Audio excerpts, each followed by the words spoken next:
BMC news live കൊച്ചിയിലേക്ക് സ്വാഗതം. ഈ വാർത്തകൾ നിങ്ങൾക്കായി അവതരിപ്പിക്കുന്നത് Lutech solar solutions, powered by Mayil food stuffs, Mookkannoor, city tower, city wear and city shoes, Angamaly and Cochin Kalabhavan Angamaly franchise. രാജ്യസ്നേഹിയായ സൈനികൻ അധികാര ദുർവിനിയോഗത്തിന് ഇരയായി കുറ്റവിമുക്തനാക്കപ്പെട്ടതിന് പിന്നാലെ പുരോഹിത്. മാലേഗാം സ്ഫോടന കേസിൽ കുറ്റവിമുക്തനാക്കപ്പെട്ടതിന് പിന്നാലെ പ്രതികരണവുമായി മുൻ സൈനിക ഉദ്യോഗസ്ഥൻ ലഫ്റ്റനന്റ് കേണൽ പ്രസാദ് ശ്രീകാന്ത് പുരോഹിത്. ഈ രാജ്യത്തെ ഏറെ സ്നേഹിക്കുന്ന ഒരു സൈനികനാണ് താനെന്ന് പുരോഹിത് മാധ്യമങ്ങളോട് പറഞ്ഞു. രാജ്യം എന്നും കരുത്തുറ്റതായിരിക്കണമെന്നും അദ്ദേഹം കൂട്ടിച്ചേർത്തു. 2008 സെപ്റ്റംബറിൽ മലേഗാവിലുണ്ടായ സ്ഫോടനത്തിൽ 6 പേർ കൊല്ലപ്പെടുകയും 100-ലധികം പേർക്ക് പരിക്കേൽക്കുകയും ചെയ്തിരുന്നു. പ്രതി ചേർക്കപ്പെട്ട പുരോഹിത് 9 കൊല്ലത്തോളം ജയിലിലായിരുന്നു. 2017 ജാമ്യം ലഭിച്ചത്. മാനസിക വൈകല്യമുള്ള ചിലർ തന്നെ ഇരയാക്കുകയായിരുന്നു. ചിലർ അവരുടെ അധികാരം ദുരുപയോഗം ചെയ്തു. അത് ഞങ്ങൾ സഹിക്കേണ്ടി വന്നു, പുരോഹിത് കൂട്ടിച്ചേർത്തു.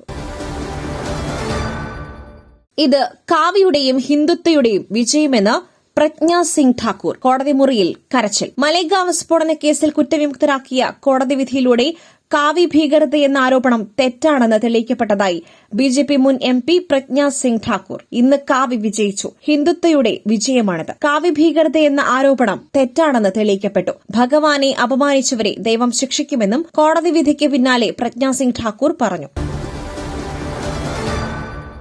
2 മാസം ഓൺലൈൻ ക്ലാസ്, ഏപ്രിൽ ജൂലൈ മാസങ്ങളിൽ അവധി. അഭിപ്രായം പങ്കുവച്ച് ജൂഡ്. സംസ്ഥാനത്തെ സ്കൂൾ അവധിക്കാലം മാറ്റുന്നത് സംബന്ധിച്ച് വിദ്യാഭ്യാസ മന്ത്രി വി ശിവൻകുട്ടി തുടക്കമിട്ട ചർച്ചയിൽ പങ്കാളിയായി നടനും സംവിധായകനുമായ ജൂഡ് ആന്റണി ജോസഫ്. കടുത്ത ചൂടുള്ള ഏപ്രിലിൽ വേനൽ അവധിയും ജൂലൈയിൽ മഴയ്ക്കുള്ള അവധിയും നൽകണമെന്നാണ് ജൂഡിന്റെ അഭിപ്രായം. സാധിക്കുമെങ്കിൽ മെയ്യിലും ജൂണിലും ഓൺലൈനായി ക്ലാസ് നടത്തണമെന്നും ജൂഡ് നിർദ്ദേശം മുന്നോട്ടുവച്ചു. പൊതുജനാഭിപ്രായം ചോദിച്ചതുകൊണ്ട് പറയുക, വേനലവധി കടുത്ത ചൂടുള്ള ഏപ്രിൽ ഒരു മാസം കൊടുക്കുക. കനത്ത മഴയുള്ള ജൂലൈ മഴയ്ക്കുള്ള അവധിയും കൊടുക്കുക. മെയ്യും ജൂണും പറ്റിയാൽ ഓൺലൈൻ ക്ലാസ് ആക്കുക, ജൂഡ് ഫേസ്ബുക്കിൽ കുറിച്ചു. ബീഡിൽ ഗർഭാശയം നീക്കം ചെയ്തത് 200-ലേറെ സ്ത്രീകൾ. കരിമ്പിൻ തോട്ടങ്ങളിലെ ജോലി മുടങ്ങാതിരിക്കുവാൻ കടും കൈ. ജോലി നഷ്ടമാകാതിരിക്കുവാൻ സ്ത്രീകൾക്ക് നിർബന്ധിതമായി ഗർഭാശയം നീക്കം ചെയ്യേണ്ടി വരുന്നതായുള്ള റിപ്പോർട്ട് ശരിവച്ച് കേന്ദ്ര സർക്കാർ. കരിമ്പിൻ തോട്ടങ്ങളിലെ ജോലി മുടങ്ങാതിരിക്കുവാൻ മഹാരാഷ്ട്രയിലെ ബീഡിൽ 2022-25 കാലയളവിൽ 200-ലധികം സ്ത്രീകൾ ഗർഭപാത്രം നീക്കം ചെയ്യുവാൻ പ്രേരിപ്പിക്കപ്പെടുന്നുവെന്നാണ് കേന്ദ്ര സർക്കാർ വെളിപ്പെടുത്തിയത്. മെഡിക്കൽ ആവശ്യകതകൾ കണക്കിലെടുത്താണ് ഈ ശസ്ത്രക്രിയകൾ നടത്തിയതെന്നും കർശനമായ മേൽനോട്ടത്തിലാണ് ഇവ നടത്തിയതെന്നും കേന്ദ്ര സർക്കാർ വ്യക്തമാക്കുന്നു. പുട്ടു രുചികരമാവണമെങ്കിൽ മയിലിന്റെ പുട്ടുപൊടി തന്നെ വേണം. അതിന് ചെമ്പാപ്പുട്ടാണെങ്കിലും അങ്ങനെ തന്നെ. മയിൽ റൈസ് ആൻഡ് ഫുഡ് പ്രൊഡക്ട്സ്, ശ്രേഷ്ഠം സമ്പുഷ്ടം. ചൈനയും US-ഉം പിന്നിലാകും. ഇന്ത്യയുടെ വാഹന വ്യവസായം ലോകത്തിലെ നമ്പർ 1 ആക്കുമെന്ന് ഗഡ്കരി. ഇന്ത്യയിലെ വാഹന വ്യവസായത്തെ ലോകത്തിലെ നമ്പർ 1 ആക്കുന്നതിനുള്ള ശ്രമങ്ങളാണ് കേന്ദ്ര സർക്കാർ സ്വീകരിച്ചിട്ടുള്ളതെന്ന് കേന്ദ്ര ഉപരിതല ഗതാഗത വകുപ്പ് മന്ത്രി നിതിൻ ഗഡ്കരി. ഇന്ത്യയിലെ വാഹന വ്യവസായ മേഖലയ്ക്ക് ശോഭനമായ ഒരു ഭാവിയുണ്ടെന്നും അദ്ദേഹം അഭിപ്രായപ്പെട്ടു. വാഹനങ്ങളുടെ ഉത്പാദനത്തിൽ 4-ാം സ്ഥാനവും വിൽപ്പനയിൽ 3-ാം സ്ഥാനവുമാണ് നിലവിൽ ഇന്ത്യയ്ക്കുള്ളത്. ഉത്പാദനത്തിൽ ചൈന, US, ജപ്പാൻ എന്നീ രാജ്യങ്ങൾക്ക് പിന്നിലാണ് ഇന്ത്യയുടെ സ്ഥാനം. രാജ്യത്തിന്റെ സാമ്പത്തിക മേഖലയ്ക്ക് 22 ലക്ഷം കോടി രൂപയാണ് വാഹന വ്യവസായത്തിന്റെ സംഭാവന.